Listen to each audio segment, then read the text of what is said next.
संख्या क्या होगी? क्वेश्चन दे दिया 173, 151, 129, 107।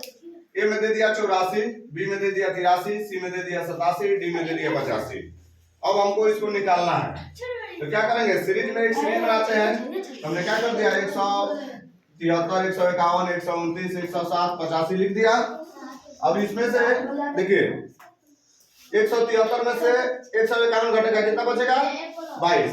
फिर 151 में से 129 घटेगा, 22।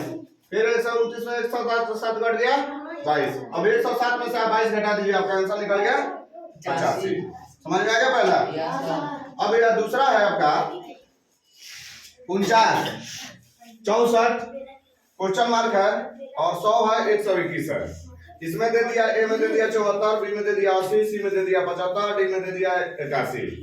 अब इसको हम कैसे निकालेंगे? तो इसको निकालने क्या करेंगे? एक सीरीज बना दिए और सीरीज में देखिए यह 49 कितना है? 7 का स्क्वायर है। 64 कितना है? 8 का स्क्वायर है। और 100 कितना है? 10 का स्क्वायर है। और 121 कितना है? 11 का स्क्वायर है। तो बीच में 9 में बच रहा है, तो 7, 8, 10, 11, 9। तो 9 का स्क्वायर कितना हो जाएगा? 81 हो जाएगा। आपका 81 कितना हो गया? आंसर हो गया। अब आपका 10 नेक्स्ट है, श्रेणी में लुप्त पद ज्ञात कीजिए।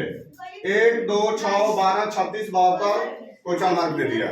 इसमें दे दिया आपको ए में 108, बी में दे दिया 114, सी में दे दिया 180, डी में दे दिया 216। अब इसको हम निकालेंगे, तो पहले सीरीज लिख देंगे और सीरीज को देखेंगे ये किस पैटर्न पे आगे बढ़ रहा है। तो सीरीज में देखिए पहला पैटर्न में 2 से गुना हुआ है और दूसरा पैटर्न में 3 से गुना हुआ है। फिर आपको नेक्स्ट पैटर्न में 2 से हुआ है, फिर नेक्स्ट में 3 से हुआ है, फिर नेक्स्ट में 2 से हुआ है, फिर नेक्स्ट में 3 से करेंगे, हमारा आंसर निकल जाएगा। ये हमारा पेयर बन गया, 1 का पेयर बन गया, 2 का पेयर बन गया, 3 का पेयर बन गया। यानी 2 गुना पहला में, दूसरे का में 3 से गुना, फिर तीसरे का में 2 से गुना, फिर चौथे का में 3 से गुना, फिर पांचवा में 2 से गुना, फिर छठा में क्या करेंगे? 3 से गुना कर देंगे। और जो हमारा आएगा वो उसमें हम देखेंगे जो हमारे ऑप्शन में दिया हुआ है कि नहीं है। तो हमारा 3 से गुना किए 72 में कितना? 216 आ गया और 16 हमारे ऑप्शन में दिया हुआ। तो हम इसको क्या करेंगे? टिक कर देंगे, यही हमारा आंसर हो जाएगा।